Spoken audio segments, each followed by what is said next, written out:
ರಾಮನಗರ ಜಿಲ್ಲೆಯ ಅರ್ಥಾತ್ ಬೆಂಗಳೂರು ದಕ್ಷಿಣ ಜಿಲ್ಲೆಯ ಜಾತ್ಯತೀತ ಜನತಾದಳದ ಅಧ್ಯಕ್ಷರಾಗಿ ಆಯ್ಕೆಯಾದಂಥ ಶ್ರೀ ಜೈಮುತ್ತೂರವರನ್ನು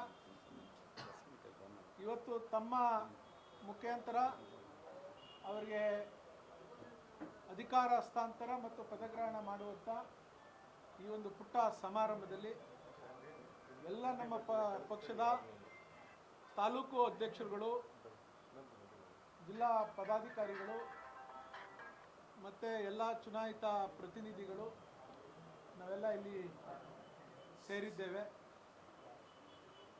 ತಮಗೆಲ್ಲ ತಿಳಿದ ಹಾಗೆ ಹಿಂದೆ ನಾನು ಜಿಲ್ಲಾಧ್ಯಕ್ಷನಾಗಿ ಕೆಲಸವನ್ನು ನಿರ್ವಹಿಸಿ ನನಗೆ ರಾಜ್ಯ ಕೋರ್ ಕಮಿಟಿಯಲ್ಲಿ ಸ್ಥಾನವನ್ನು ಕೊಟ್ಟಂಥ ಸಂದರ್ಭದಲ್ಲಿ ಈ ಹಿಂದೆ ಚನ್ನಪಟ್ಟಣ ತಾಲೂಕು ಅಧ್ಯಕ್ಷರಾಗಿ ಕೆಲಸ ಮಾಡಿದಂಥ ಶ್ರೀಯುತ ಜೈಮುತ್ತೂರವರನ್ನು ನಮ್ಮ ಪಕ್ಷದ ವರಿಷ್ಠರಾದಂಥ ಪೂಜ್ಯ ದೇವೇಗೌಡ ಅಪ್ಪಾಜಿಯವರು, ಮಾಜಿ ಮುಖ್ಯಮಂತ್ರಿಗಳು, ಕೇಂದ್ರದ ಸಚಿವರಾದಂಥ ಎಚ್.ಡಿ. ಕುಮಾರಸ್ವಾಮಿಯವರು, ನಮ್ಮ ಯುವ ನಾಯಕರಾದಂಥ ನಿಖಿಲ್ ಕುಮಾರಸ್ವಾಮಿಯವರು, ನಮ್ಮ ಪಕ್ಷದ ಎಲ್ಲ ನಾಯಕರುಗಳು, ನಮ್ಮ ಕೋರ್ ಕಮಿಟಿಯ ಅಧ್ಯಕ್ಷರಾದಂಥ ಕೃಷ್ಣಾರೆಡ್ಡಿಯವರು, ಹೀಗೆ ಎಲ್ಲ ನಮ್ಮ ವರಿಷ್ಠರು ಸೇರಿ ಎಲ್ಲ ಜಿಲ್ಲೆಯ ಅಧ್ಯಕ್ಷರುಗಳನ್ನು ಬದಲಾವಣೆ ಮಾಡುವಂಥ ಸಂದರ್ಭ ಮತ್ತು ಹೆಚ್ಚಿನ ಜವಾಬ್ದಾರಿಯನ್ನು ಬೇರೆಯವ್ರಿಗೆ ಕೊಡಬೇಕು ಅಂತೇಳಿ ನಮ್ಮ ಆಂತರಿಕ ಚುನಾವಣೆಯ ನೀತಿ ಸಮಿತಿ ಏನಿದೆ ಆ ಹಿನ್ನೆಲೆಯಲ್ಲಿ ಇವತ್ತು ಜೈಮುತ್ತೂರವರನ್ನು ಆಯ್ಕೆ ಮಾಡಿ ಇವತ್ತು ಅವ್ರಿಗೆ ಆ ಸ್ಥಾನವನ್ನು ತುಂಬಿದ್ದಾಗಿದೆ. ಸ್ನೇಹಿತರೆ ಹಾಗೂ ನಮ್ಮ ಜಿಲ್ಲೆಯ ಎಲ್ಲ ತಾಲೂಕಿನ ಅಧ್ಯಕ್ಷರೇ ಹಾಗೂ ಮುಖಂಡರುಗಳೇ, ಇಷ್ಟೊತ್ತು ಮಂಜಣ್ಣವರು ವಿಸ್ತಾರವಾಗಿ ತಮಗೆಲ್ಲ ತಿಳಿಸಿದ್ದಾರೆ.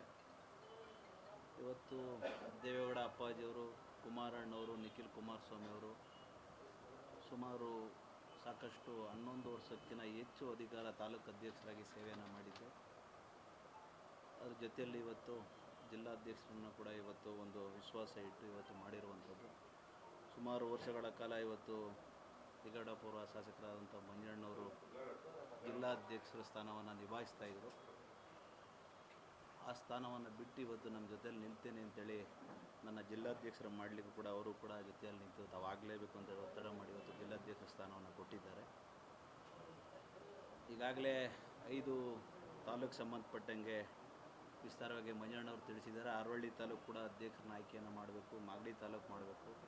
ಆರೋಳ್ಳಿ ತಾಲೂಕು ಆಲ್ರೆಡಿ ಆರೋಳ್ಳಿ ತಾಲೂಕು ಆಗಿದೆ, ಮತ್ತು ಮಾಗಡಿ ಹೊಸದಾಗಿ ಮಾಡಬೇಕು. ರಾಮನಗರ ಕೂಡ ಈಗಾಗಲೇ ಆಗಿದೆ. 1-2 ತಾಲೂಕಲ್ಲಿ ಅಧ್ಯಕ್ಷರು ಬದಲಾವಣೆಯನ್ನು ಮಾಡಬೇಕು ಅಂತೇಳಿ ಈಗಾಗಲೇ ನಮ್ಮ ಮಂಜಣ್ಣವರು ತಿಳಿಸಿದ್ದಾರೆ. ತಮಗೆ ಮುಂದಿನ ದಿನಗಳಲ್ಲಿ ಆ ತಾಲೂಕಿಗೆ ಸಂಬಂಧಪಟ್ಟಂಗೆ ಹೋಗಿ ಅಲ್ಲೇ ಕೂತು ಕಾರ್ಯಕರ್ತರು ಮುಖಂಡರು ಸಭೆಯನ್ನು ಕರೆದು ಸೂಕ್ತವಾದಂಥ ಅಭ್ಯರ್ಥಿಯನ್ನು ಆಯ್ಕೆ ಮಾಡುವಂಥ ಕೆಲಸವನ್ನು ಮಾಡ್ತೇವೆ. ಇವತ್ತು ನನಗೆ ಹೆಚ್ಚಿನ ಜವಾಬ್ದಾರಿಯನ್ನು ಒಂದು ವಿಶ್ವಾಸ ಇಟ್ಟು ಕೊಟ್ಟಿದ್ದಾರೆ. ಪ್ರಾಮಾಣಿಕವಾಗಿ ಇವತ್ತು ನಮ್ಮ ಜಿಲ್ಲೆಯಲ್ಲಿ ನಮ್ಮ ತಾಲೂಕು ಅಧ್ಯಕ್ಷರುಗಳ ಜೊತೆ ಹಾಗೆ ನಮ್ಮ ಮಂಜಣ್ಣವರ ನೇತೃತ್ವದಲ್ಲಿ ಕಾರ್ಯಕರ್ತರುಗಳ ಮುಖಂಡರುಗಳ ನೇತೃತ್ವದಲ್ಲಿ ಪ್ರಾಮಾಣಿಕವಾಗಿ ಪಾರ್ಟಿ ಕಟ್ಟುವಂಥ ಕೆಲಸವನ್ನು ಮಾಡ್ತೇವೆ. 2028ಕ್ಕೆ 4 ಕ್ಷೇತ್ರಗಳಲ್ಲಿ ಗೆಲ್ಲಿಸುವಂಥ ಕೆಲಸವನ್ನು ನಾವೆಲ್ಲ ಜೊತೆಗೂಡಿ ಪ್ರಾಮಾಣಿಕವಾಗಿ ಮಾಡ್ತೇನೆ ಅಂತೇಳಿ ಮಾಧ್ಯಮದ ಮುಖಾಂತರ ತಿಳಿಸ್ಲಿಕ್ಕೆ ಬಯಸ್ತೇನೆ. ಈಗ ನಮಗೂ ಅವ್ರಿಗೂ ಯಾಕೆ ಸಂಬಂಧ ಇರುತ್ತೆ? ನಾವೇ ಒಂದು ಪಾರ್ಟಿಲಿದ್ದೀವಿ, ಅವರೇ ಒಂದು ಪಾರ್ಟಿಲಿದ್ದಾರೆ. ನಮ್ಮದು NDA ಜೊತೆಯಲ್ಲಿ ನಾವಿವತ್ತು ಪಾರ್ಟ್ನರಾಗಿ ಕೆಲಸ ಮಾಡ್ತಾಯಿದ್ದೀವಿ.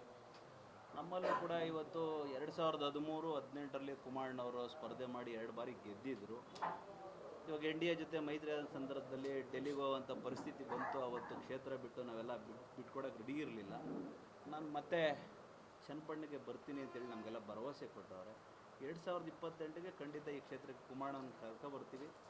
ಮತ್ತೆ ಆ ಕ್ಷೇತ್ರದಿಂದ ಅವ್ರನ್ನ ಗೆಲ್ಲಿಸಿ ಮುಖ್ಯಮಂತ್ರಿ ಮಾಡಲಿಕ್ಕೆ ಎಲ್ಲ ರೀತಿ ಸಹಕಾರವನ್ನು ನಮ್ಮ ಕ್ಷೇತ್ರದ ಜನ ಕೊಡ್ತಾರೆ ಅಂತ ಈಗಾಗಲೇ ತೀರ್ಮಾನ ಮಾಡಿದ್ದೇವೆ. ಇವತ್ತು ಸಾಕಷ್ಟು ರಾಜ್ಯದಲ್ಲೇ ತಾವೆಲ್ಲ ನೋಡ್ತಾ ಇದ್ದೀರಾ, ಇಡೀ ರಾಜ್ಯದ ಜನತೆ ಇವತ್ತು ಕುಮಾರಣ್ಣವರು ರಾಜ್ಯಕ್ಕೆ ಬರಬೇಕು, ಬಂದು ಈ ರೈತರ ಕಷ್ಟ ಸುಖವನ್ನು ನೋಡಬೇಕು ಅಂತೇಳಿ ಕೂಗೇನು ಬಂದಿದೆ. ಇವತ್ತು ಮುಂದಿನ ದಿನಗಳಲ್ಲಿ ಮಾಡೋಣ. ಚನ್ನಪಟ್ಟಣದಿಂದ ಸ್ಪರ್ಧೆ ಮಾಡ್ತಾರೆ.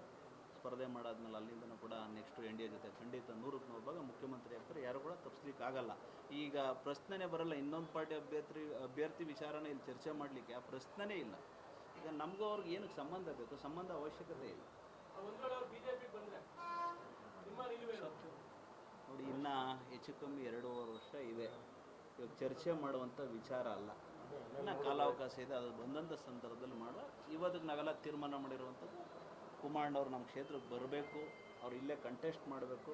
ಇಲ್ಲೇ ಒಳ್ಳೆ ರೀತಿಯಲ್ಲಿ. ಯಾಕೆಂದರೆ ಬೈ ಎಲೆಕ್ಷನಲ್ಲಿ ತಮಗೆಲ್ಲ ಗೊತ್ತಿದೆ ಏನೇನು ಬೆಳವಣಿಗೆ ಆಯಿತು. ಇಡೀ ರಾಜ್ಯದ ಜನ ಸರ್ಕಾರ ಇದೆ ಅಂತೇಳಿ ಅಧಿಕಾರಿ ವರ್ಗ ಕೂಡ ಬಾಯ್ದ ವಾತಾವರಣ ಸೃಷ್ಟಿ ಮಾಡಿ ಇವತ್ತಲ್ಲಿ ಚುನಾವಣೆ ಮಾಡಿರುವಂಥದ್ದು ನಿಮಗೆಲ್ಲ ಗೊತ್ತಿದೆ. ಮುಂದಕ್ಕೆ ಆ ವ್ಯವಸ್ಥೆ ಖಂಡಿತ ಬದಲಾವಣೆ ಆಗುತ್ತೆ. ನಮ್ಮ ಜನ ಬದಲಾವಣೆ ಮಾಡ್ತಾರೆ ಅನ್ನೋ ನಂಬಿಕೆ ಇದೆ. ಖಂಡಿತ ನಾವು ಆ ಕ್ಷೇತ್ರನ JDSಗೆ ಉಳಿಸ್ಕೊಳ್ಳೋದ್ರಲ್ಲಿ ಯಾವುದೇ ಅನುಮಾನ ನಿಮಗೆ ಗೊಂದಲ ಬೇಡ, ಚರ್ಚೆನೂ ಬೇಡ. ಮುಂದಿನ ದಿನಗಳಲ್ಲಿ ಕುಮಾರಸ್ವಾಮಿ ನಿಮಗೇನಾದ್ರೂ ಭರವಸೆ ಕೊಟ್ಟಿದ್ದಾರೆ ಚನ್ನಪಟ್ಟಣ ಮತದಾರರಾಗಿ ನಿಮಗೆ? ಖಂಡಿತ ಇವತ್ತು 2 ಬಾರಿ ಈ ಕ್ಷೇತ್ರದಲ್ಲಿ ಗೆದ್ದಂಥವ್ರು. ಆಕಸ್ಮಿಕವಾಗಿ ನಾನು ಡೆಲ್ಲಿಗೆ ಹೋಗಿರುವಂಥದ್ದು. ಖಂಡಿತ ನಿಮ್ಮ ಜೊತೆಲಿ ಇರ್ತೀನಿ. ನಿಮಗೆ ಮೋಸ ಮಾಡುವಂಥ ಪ್ರಶ್ನೆ ಇಲ್ಲ. ಮುಂದಿನ ದಿನಗಳಲ್ಲಿ ನಿಮ್ಮ ಕಾಯುವಂಥದ್ದು, ಈ ಜಿಲ್ಲೆ ಕಾಯುವಂಥದ್ದು. ಈ ಜಿಲ್ಲೆ ನಮ್ಮ ಕರ್ಮಭೂಮಿ, ಇಲ್ಲಿ ಬಿಟ್ಟು ಹೋಗಲ್ಲ ಅಂತ ನಮಗೆಲ್ಲ ಭರವಸೆ ಕೊಟ್ಟಿದ್ದಾರೆ.